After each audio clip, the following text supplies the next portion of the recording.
W. Grainger began paying a regular dividend in 1971 and has increased its dividend every year since.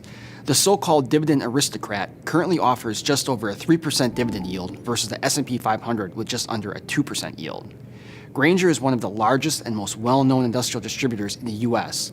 The company's business model, which we think benefits from a cost advantage, customer switching costs, and a network effect, has been the source of the company's historically enviable profitability, free cash flow generation, and dividend growth.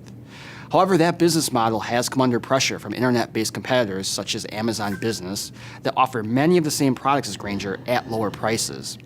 We recently cut Grainger's moat rating from wide to narrow and its moat trend rating from stable to negative because Grainger's recent performance proves the company is not immune to an increasingly competitive environment, and we also think pricing pressure will persist.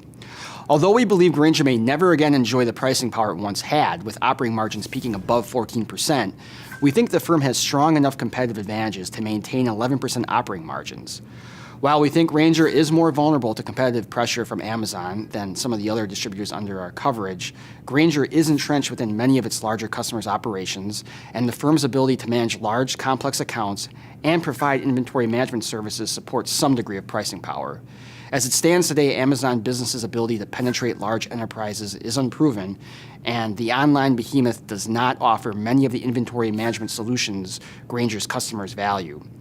Now, we're certainly taking a less rosy view than management, who sees operating margins returning to 13% as soon as 2019.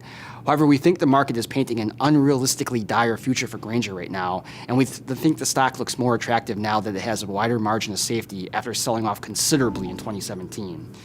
Now, even with this new normal in terms of lower profitability, we think Grainger will continue to generate sufficient free cash flow to fund a growing dividend and opportunistic share repurchases.